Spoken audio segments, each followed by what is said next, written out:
Bismillahirrahmanirrahim. Assalamualaikum warahmatullahi wabarakatuh. Alhamdulillah. Alhamdulillahirabbil alamin. Wa bihi nasta'inu ala umuri dunya waddin. Wassalatu wassalamu ala asyrafil anbiya'i wal mursalin sayyidina wa maulana Muhammadin wa ala alihi wa sahbihi ajmain, amma ba'du.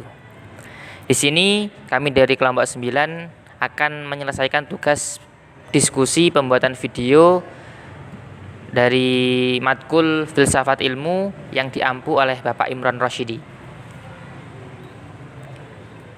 Jadi seperti yang kita ketahui, filsafat ilmu merupakan suatu pengetahuan yang benar secara hakiki mengenai objek pengetahuan yang diperoleh dari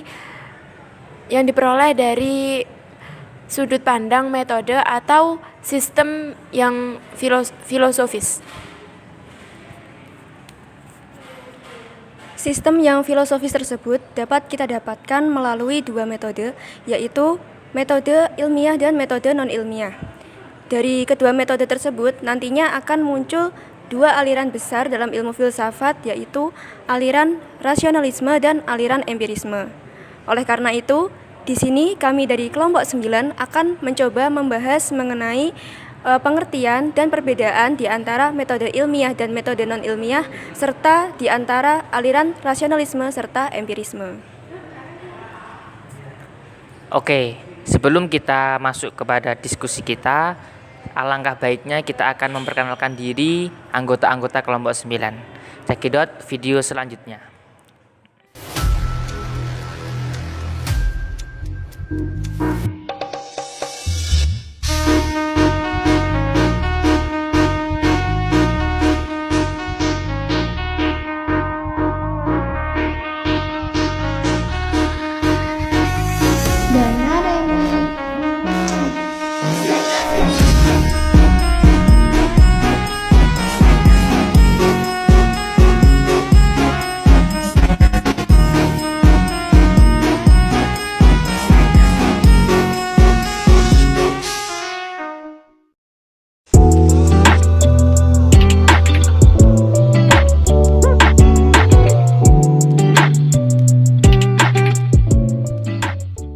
Oke, di sini kita akan memasuki sesi pertama yang akan membahas tentang metode-metode ilmiah yang insya Allah kita akan bahas bersama dengan pemateri pertama, yaitu Mbak Aina Fikri Rahmawati. Pertama, di dalam filsafat ilmu juga terdapat sistem yang filosofis, dan sistem yang filosofis tersebut didapat dengan melalui dua metode. Dua metode tersebut yaitu metode ilmiah dan metode non-ilmiah. Pertama, saya akan bertanya, apa sih itu metode ilmiah? Oke, jadi metode ilmiah itu adalah suatu langkah atau cara yang kita gunakan untuk mencari suatu kebenaran dengan menggunakan pertimbangan-pertimbangan yang logis. Dalam hal ini, kenapa kita harus menggunakan pertimbangan-pertimbangan yang logis? Karena tujuan dari metode ilmiah itu sendiri adalah untuk mendapatkan jawaban yang sistematis. Dengan jawaban yang sistematis, maka kita akan dapat menjawab seluruh pertanyaan-pertanyaan yang muncul dalam penelitian yang kita lakukan. Lantas, apakah ada kriteria yang khusus untuk mendalami atau dalam metode ilmiah tersebut? Jawabannya tentu ada yang namanya kriteria dalam melakukan metode ilmiah. Kriteria pertama yang paling mendasar yaitu metode ilmiah itu harus berdasarkan dengan fakta. Jadi, dalam metode ilmiah, keterangan-keterangan yang kita kumpulkan itu harus bersifat fakta, tidak boleh hanya bersifat khayalan atau legenda atau mungkin prasangka dan mitos-mitos yang ada di masyarakat. Contoh legenda yang ada maksud dalam kutipan Anda tersebut apa? Jadi contoh legendanya, kita bisa melihat legenda terjadinya gerhana. Kan dalam cerita yang tersebar itu, gerhana terjadi karena ada raksasa yang memakan matahari. Padahal jika kita menggunakan metode ilmiah, tidak boleh mencantumkan pendapat yang seperti itu. Dalam metode ilmiah, kita harus menggunakan pendekatan ilmu, dalam hal ini menggunakan ilmu astronomi, sehingga kita menilai gerhana itu bukan sebagai akibat dari raksasa yang memakan matahari ataupun memakan bulan, tetapi sebab dari adanya pergerakan-pergerakan dari benda langit yang mungkin tidak biasa daripada biasanya. Selanjutnya yang kedua yaitu metode ilmiah harus bebas dari prasangka. Maksudnya metode ilmiah itu harus bersifat objektif, tidak boleh memasukkan unsur-unsur subjektivitas, sehingga bukti-bukti itu bisa teruji dengan sangat baik. Dengan bukti-bukti yang objektif, maka hasil pengujian tersebut akan sama ketika dinilai oleh semua kalangan. Terus yang ketiga? Yang ketiga itu harus menggunakan prinsip-prinsip analisis. Jadi ketika kita mendapatkan suatu keterangan, maka kita harus mencari tahu secara detail apa saja penyebab dari adanya peristiwa tersebut. Lalu ketika kita mengetahui jawabannya, kita tidak bisa langsung menyimpulkan, tetapi kita harus menganalisis terlebih dahulu secara logis. Fakta-fakta tersebut setidaknya tidak hanya dijabarkan dalam bentuk deskripsi, tetapi juga dalam bentuk data analisa. Seperti itu. Apakah ada selanjutnya? Masih ada 3 kriteria lagi, yaitu kriteria selanjutnya, metode ilmiah menggunakan hipotesis. Dalam hal ini, hipotesis adalah kita sebut sebagai dugaan sementara. Hal ini berfungsi dalam rangka mengarahkan penelitian kita itu mau digunakan untuk membuktikan apa, sehingga hasilnya nanti itu bisa tepat sasaran. Dalam hipotesis di sini kan harus diperoleh akan tepat sasaran. Tepat sasaran yang dimaksud dalam hipotesis di sini itu seperti apa? Baik. Jadi yang dimaksud dengan tepat sasaran itu adalah semisal seperti ini, kita meneliti mengenai khasiat buah mengkudu. Buah mengkudu itu kan digunakan untuk mengatasi darah tinggi. Ketika kita punya hipotesis bahwa buah mengkudu ini bisa menurunkan darah tinggi, maka kita itu harus tepat sasaran dalam mengujikan penelitian kita. Berarti dalam hal ini kita harus memilih objeknya itu atau sasarannya diuji cobakan kepada orang-orang yang memiliki riwayat darah tinggi. Jangan sampai kita mencobanya itu kepada orang-orang yang tidak memiliki riwayat darah tinggi. Karena ketika orang tersebut memiliki riwayat darah tinggi dan kita berikan suatu formula untuk menurunkannya, maka kita bisa melihat apakah tekanan darah ini naik atau turun. Tetapi ketika kita uji cobakan pada orang yang normal, maka kan tidak akan tampak hasil yang signifikan seperti itu. Selanjutnya, metode ilmiah itu harus menggunakan ukuran yang objektif. Kita tidak boleh menebak-nebak ukuran dari suatu data, dan kita tidak boleh menggunakan ukuran itu sesuai dengan keinginan kita. Harus ada pertimbangan-pertimbangan yang matang dengan pemikiran-pemikiran yang rasional. Kemudian yang terakhir, kita sebaiknya menggunakan teknik kuantifikasi. Yang lazim kita gunakan adalah pada objek-objek yang sifatnya itu bisa diukur dengan ukuran yang tepat. Semisal satuan tersebut adalah ton, kilogram, milimeter, dan sebagainya. Dan kita harus menghindari jenis-jenis pengukuran yang sifatnya itu tidak baku atau tidak pasti. Seperti kita menilai suatu frekuensi, kita harus jelas frekuensi tersebut angkanya itu berapa. Tidak hanya sekedar kita mengatakan frekuensinya itu mungkin sekeras petir. Tidak bisa seperti itu, harus jelas frekuensi petir tersebut maksudnya dalam kisaran angka berapa. Begitu. Nah, dalam metode ilmiah kan sudah terdapat beberapa kriteria tersendiri.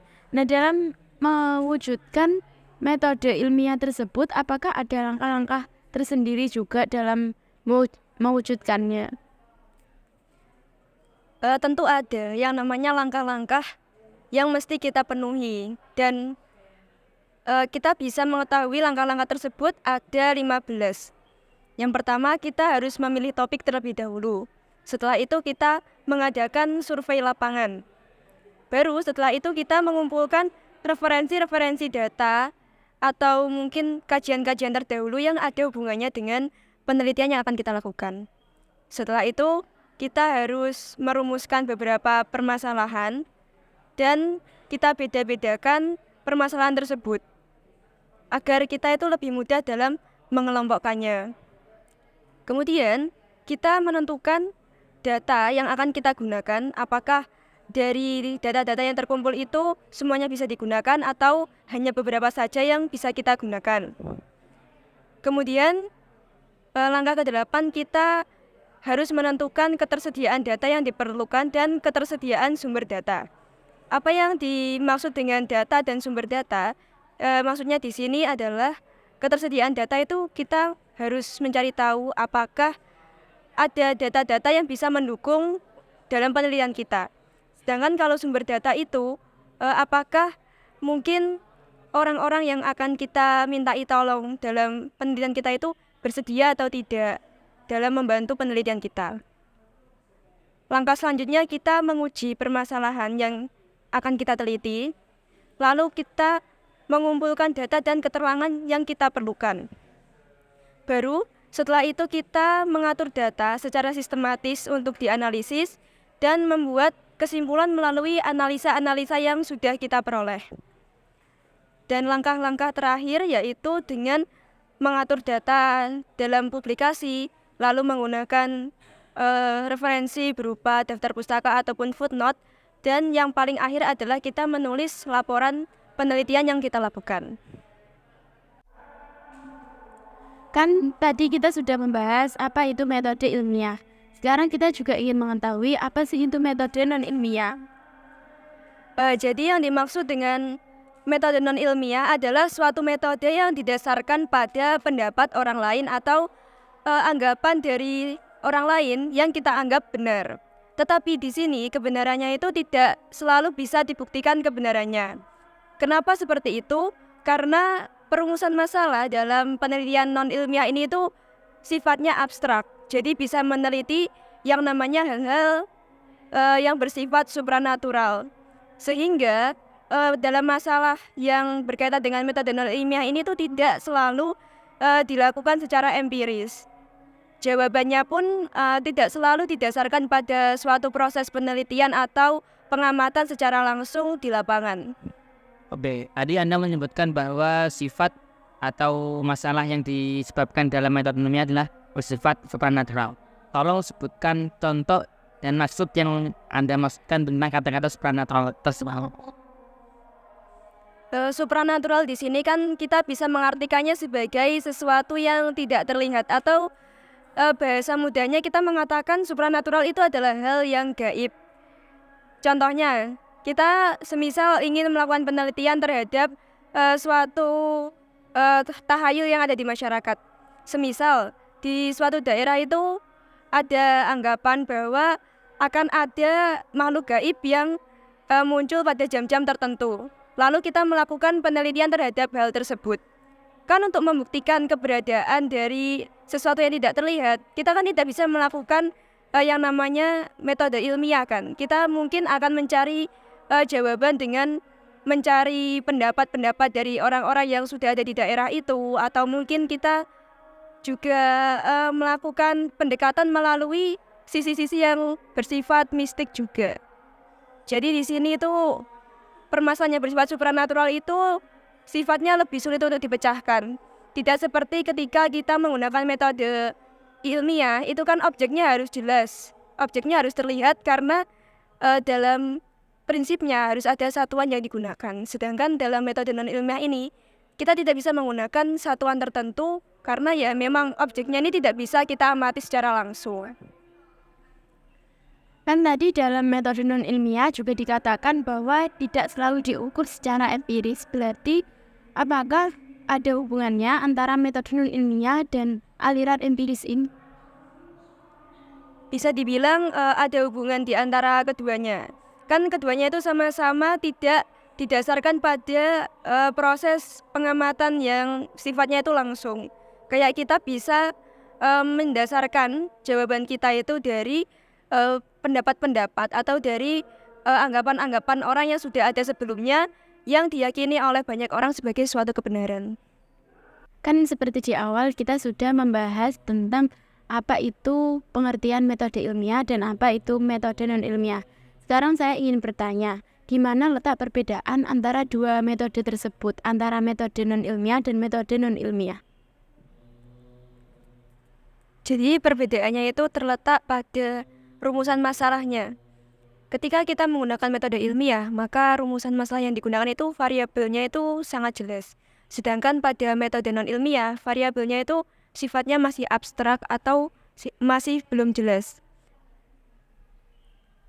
Terus saya ingin bertanya, tolong sebutkan contoh dari keduanya dalam kehidupan kita sehari-hari.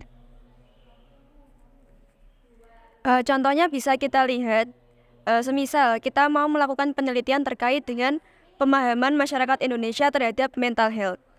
Nah, ketika kita menggunakan metode non-ilmiah, maka rumusan masalahnya itu kita menggunakan bahwa masyarakat Indonesia yang memahami tentang kesehatan mental itu cuma sebagian saja, yaitu masyarakat kota. Itu rumusan masalah jika menggunakan metode non-ilmiah. Tetapi ketika kita menggunakan metode ilmiah, maka sebelum kita melanjutkan proses penelitian itu, akan terlebih dahulu menentukan atau kita merumuskan kira-kira masyarakat Indonesia mana yang akan diteliti untuk topik ini, lalu dari daerah mana, dari kalangan apa, lalu penelitiannya ini dilakukan terhadap semua orang atau cuma sebagian saja. Jadi dengan pertimbangan-pertimbangan tadi, variabel-variabel dalam penelitian ilmiah itu tampak lebih jelas gitu daripada penelitian non-ilmiah. Selain perbedaan yang tadi terkait dengan rumusan masalah, masih ada dua perbedaan lainnya. Perbedaan kedua yaitu pada metode ilmiah, kita itu menggunakan pengumpulan data untuk mencari jawaban dari penelitian kita. Sedangkan pada metode non-ilmiah itu kita tidak diharuskan untuk melakukan pengumpulan data. Lalu perbedaan yang ketiga atau perbedaan yang terakhir yaitu dalam metode ilmiah, data itu bersifat sangat penting gitu. Jadi keberadaan data dalam metode ilmiah itu memiliki kedudukan yang sangat tinggi. Sedangkan pada metode non-ilmiah, ada atau tidaknya data pendukung itu kayak nggak terlalu berpengaruh gitu. Oh, berarti jadi di dalam metode ilmiah ini sangat membutuhkan adanya bukti yang atau data yang valid gitu ya? Ya, bisa dibilang seperti itu. Dan tingkat kevalitannya itu pun harus bisa diuji secara objektif terhadap berbagai persoalan.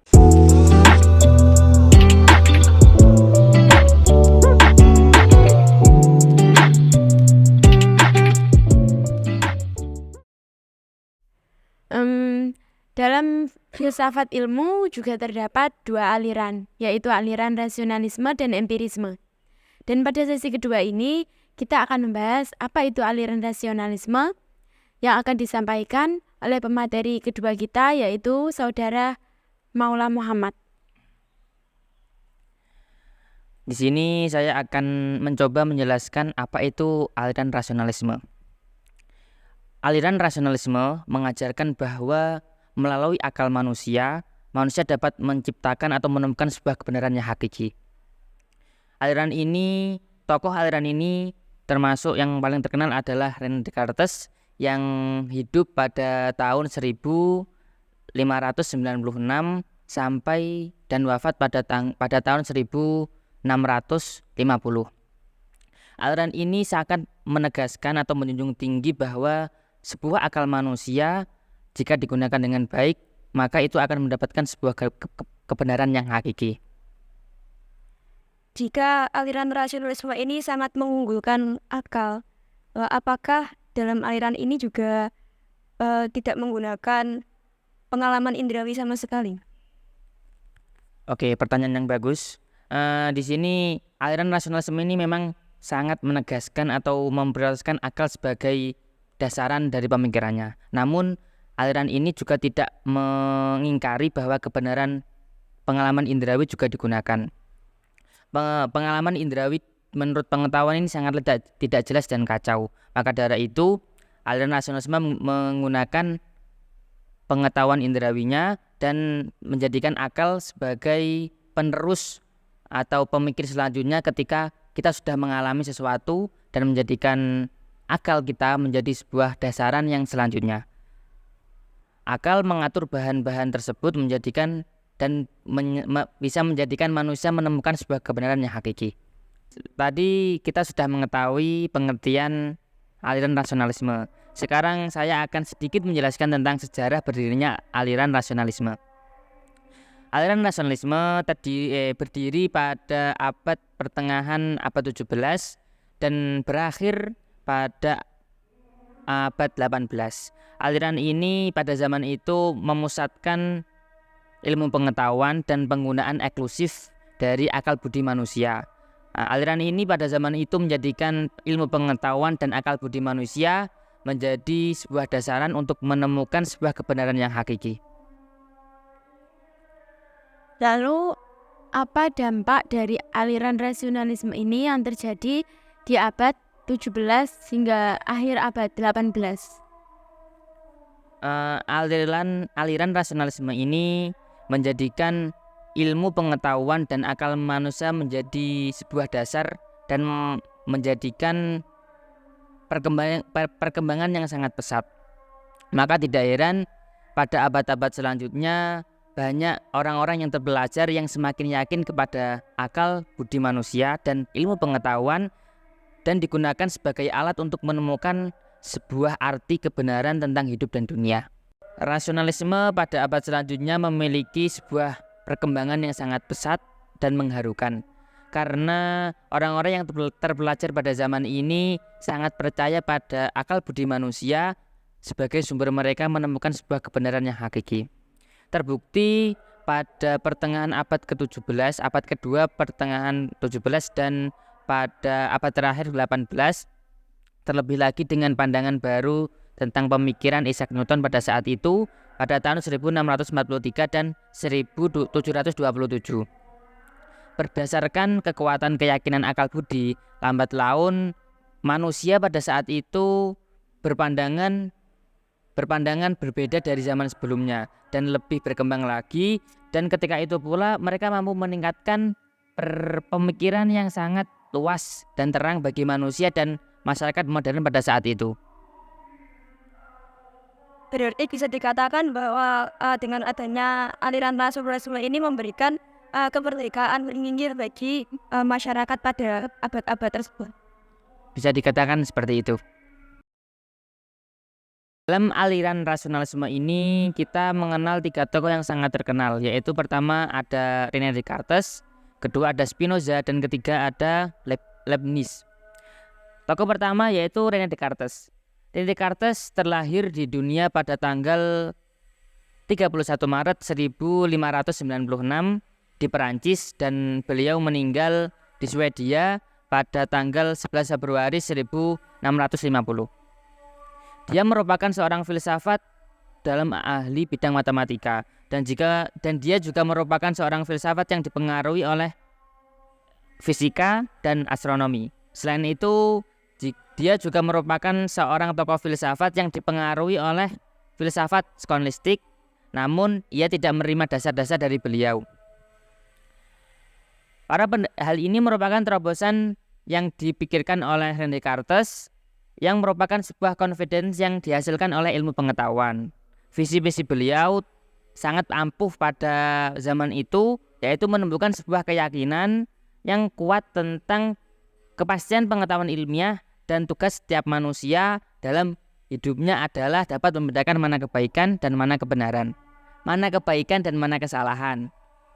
Tokoh selanjutnya adalah tokoh Baruch de Spinoza. Dia merupakan tokoh filsafat yang lahir di Amsterdam pada tanggal 24 November 1632. Ia berasal dari keluarga yang sangat taat terhadap agama Yahudi dan pada saat itu Keluarganya melarikan diri dari negara Spanyol menuju negara Amsterdam karena diakibatkan oleh konflik keagamaan yang terjadi pada zaman saat itu. Ia merupakan filsuf Belanda yang sangat terkenal karena pernah menggugat seorang pemikiran dari tokoh sebelumnya, yaitu Rene Descartes, mengenai apa sesungguhnya dunia ini diciptakan. Dia sebagai penganut Yahudi berpikiran ortodok dan sangat dikucilkan pada zaman saat itu. Namun, meskipun begitu, beliau adalah salah satu tokoh yang sangat disegani dan sangat dipuja karena pemikirannya, terutama orang-orang yang menaruh perhatian dengan kajian filsafat dan ilmu pengetahuan. Tokoh yang terakhir adalah Gottfried Wilhelm de Leibniz von Leibniz atau sering kita sebut sebagai Leibniz. Lahir di Jerman pada tahun 1646. Sama halnya seperti Spinoza, dia adalah seorang tokoh filsuf yang mengagumi René Descartes, namun dia juga mengkritik pemikiran beliau. Menurutnya, dia bingung tentang apa arti kehidupan dan bagaimana cara kita untuk bertahan hidup. Namun berbeda dengan Spinoza yang asal-usulnya keluarganya sangat tragis, dia adalah seorang filsuf yang kaya raya dan sangat dipuja-puja oleh pengikutnya. Ia merupakan ilmuwan, pengacara, sejarawan, akademis yang menguasai banyak bidang, bukan hanya dalam ilmu filsafat saja, contohnya ahli logika, ahli teologi, ahli bahasa, dan lain-lain. Baginya, ilmu filsafat adalah sebuah hobi yang berkesinambungan dan dulu dia juga terlibat dalam diskusi filosofis dan melakukan korespondensi dengan tokoh-tokoh filsafat pada zaman saat itu. Sangat sekali banyak karya-karyanya yang sampai sekarang tidak dapat kita nikmati karena setelah beliau wafat atau meninggal, karyanya banyak yang tidak diterbitkan karena alasan tertentu.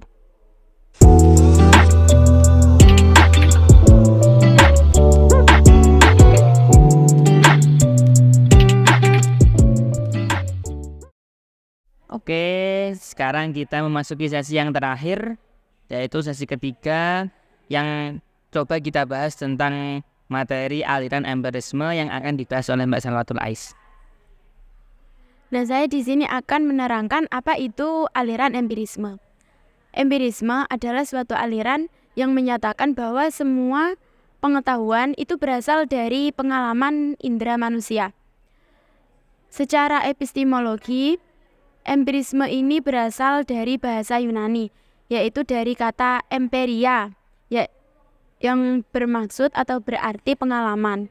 Dalam empirisme, kebenaran hanya diperoleh atau didapat melalui pengalaman atau indera manusia saja. Contoh pengalaman yang bisa dijadikan sebagai objek kajian dalam aliran empirisme itu apa? Nah, contohnya itu seperti kita semua ini sudah mengetahui bahwa ayam itu berkembang biak dengan cara bertelur. Nah, bagaimana kita kok bisa tahu bahwa ayam ini bisa berkembang biak dengan bertelur? Nah, kita bisa tahu dengan pengalaman yang sudah kita ketahui atau pengalaman yang sudah dialami oleh orang lain. Contohnya, kita pernah mempunyai pengalaman bahwa pernah melihat ayam ini berkembang biak dengan cara bertelur. Nah, dari itu kita bisa menyimpulkan bahwa ayam ini berkembang biak dengan bertelur. Berarti pengetahuan yang kita ketahui ini didapatkan dari pengalaman apa yang sudah kita ketahui atau apa yang sudah kita alami. Jadi dalam aliran empirisme ini, apakah akal tidak berguna di dalam metode penelitian tersebut? Nah, dalam aliran empirisme ini tetap menggunakan akal, tetapi akal di sini itu tidak menjadi prioritasnya atau tidak menjadi utamanya. Dalam aliran empirisme ini lebih mengutamakan pengalaman daripada akal. Nah, dalam pola pikir empirisme ini juga mengandalkan bukti empiris. Empirisme juga termasuk jenis aliran ontologi. Dalam empirisme, manusia dapat memperoleh pengetahuan melalui pengalaman dengan cara pengamatan dan penginderaan. Aliran empirisme memiliki sifat yang bertentangan dengan rasionalisme, karena aliran rasionalisme di sini hanya mengutamakan atau lebih memprioritaskan akal daripada pengalaman. Jadi sangatlah bertolak belakang antara aliran empirisme dan aliran rasionalisme tersebut. Kalau boleh tahu gimana sih sejarah dari aliran empirisme ini? Sejarah aliran empirisme. Sejak zaman Yunani kuno, selain para pemikir yang lebih mementingkan atau mengedepankan akalnya dalam mengemukakan kebenaran atau mencari kebenaran yang di sini disebut sebagai penganut paham rasionalisme, juga ada pemikir yang lebih mempercayai indranya, yang mencoba mengemukakan sesuatu kebenaran atau pengetahuan dengan cara pengalamannya sendiri. Mereka inilah yang disebut sebagai penganut paham empirisme. Pemahaman empirisme telah dikemukakan oleh Aristoteles dengan pendapat bahwa persepsi adalah dasar dari ilmu pengetahuan. Empirisme muncul pertama kali di Inggris sebagai pemikiran yang bertentangan dengan aliran rasionalisme yang sudah dikemukakan oleh René Descartes. Kalau boleh tahu, apa sih yang latar belakangi munculnya aliran empirisme ini? Nah, empirisme ini ada karena suatu kelemahan dalam aliran rasionalisme. Kalau ada kelemahan dalam aliran rasionalisme yang menjadikan sebab munculnya aliran empirisme, berarti aliran empirisme ini memiliki kelebihan. Nah, apa kelebihan dari aliran empirisme dibandingkan dengan aliran rasionalisme? Nah, penganut empirisme ini lebih menggunakan pengalamannya daripada akalnya, karena dalam aliran empirisme ini lebih mudah untuk difahami atau lebih mudah didapat, karena kalau ada pengalaman dari orang terdahulu yang sudah ada, mengapa kita harus menggunakan akalnya? Karena jawaban itu sudah ada. Jadi kita itu tidak menggunakan akal atau menggunakan eksperimen yang untuk menemukan pengalaman atau kebenaran yang kita ketahui. Jadi bisa dibilang proses dari aliran empirisme ini itu memerlukan waktu yang lebih singkat daripada aliran rasionalisme. Iya, jadi lebih singkat dan lebih padat, juga lebih mudah. Oleh karena itu, penganut empirisme lebih mempercayai empirisme daripada rasionalisme. Dalam pembahasan sebelumnya, kita mengetahui bahwa terdapat tiga tokoh yang muncul di dalam aliran rasionalisme. Di antaranya adalah René Descartes, Spinoza, dan Leibniz. Sekarang kita akan membahas tokoh-tokoh yang muncul dalam perkembangan aliran empirisme. Aliran empirisme ini mempunyai 4 tokoh, yaitu yang pertama adalah Aristoteles. Aristoteles menggunakan pendekatan empirisme untuk membangun landasan ilmu pengetahuan. Ia mengandalkan kemampuan inderanya seperti penglihatan mata atau pendengaran telinga. Menggunakan metode ini kemudian disebut sebagai metode empirisme. Yang kedua ada John Locke. Tokoh empirisme yang kedua ini menjadi peletak dasar empirisme dalam proses berpikir.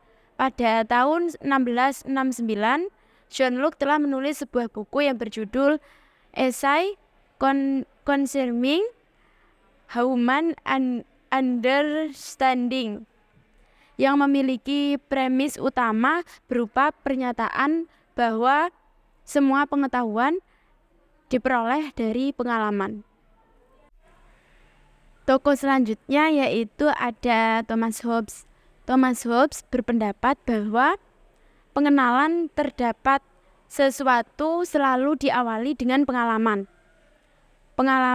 indrawi maksudnya. Kebenaran hanya dimiliki oleh apa yang dirasakan oleh indera.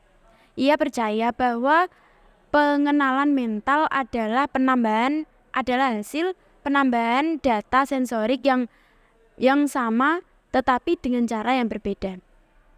Kemudian tokoh empirisme yang keempat adalah David Hume. David Hume adalah salah satu tokoh empirisme yang berasal dari Inggris. Pemikiran eksperimental yang dikemukakan oleh David Hume bersifat radikal. Ia mengartikan bahwa substansi pengetahuan itu sebagai perulangan dari pengalaman, sehingga keseluruhan pengetahuan itu merupakan total dari pengalaman. Dari dua aliran yang sudah dijelaskan, baik rasionalisme maupun empirisme, kan tadi memiliki sejarah yang sangat panjang. Lalu ada juga tokoh-tokoh yang berpengaruh dalam perkembangan kedua aliran tersebut. Yang masih jadi pertanyaan saya, apa sih perbedaan di antara aliran rasionalisme dan empirisme ini? Nah, perbedaan dalam antara aliran empirisme dan rasionalisme ini terdapat bahwa aliran rasionalisme ini lebih mementingkan atau lebih mengutamakan akal daripada pengalaman. Tetapi di aliran empirisme lebih mengutamakan pengalaman daripada akal.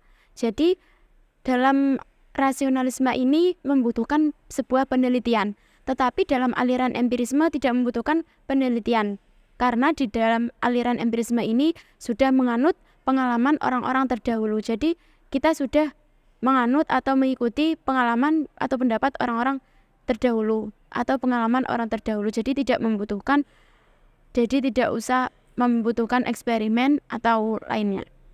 Meskipun demikian, namun di dalam aliran rasionalisme juga memerlukan sebuah pengalaman. Begitu pula sebaliknya, dalam aliran empirisme pasti juga membutuhkan eksperimen yang digunakan.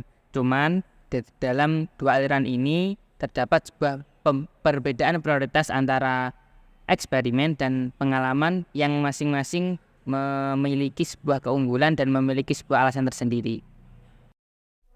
Oke, itu tadi adalah hasil diskusi dari kelompok 9 mengenai materi metode ilmiah, metode non-ilmiah, dan juga perbedaan antara aliran rasionalisme dan empirisme. Dari hasil diskusi kami, yang mendengarkan mendapatkan ilmu yang bermanfaat, dan kita juga yang menyampaikan materi tersebut mendapatkan ilmu dan mendapatkan sesuatu yang kita inginkan. Terima kasih sudah menyimak video kami sampai akhir. Wassalamualaikum warahmatullahi wabarakatuh.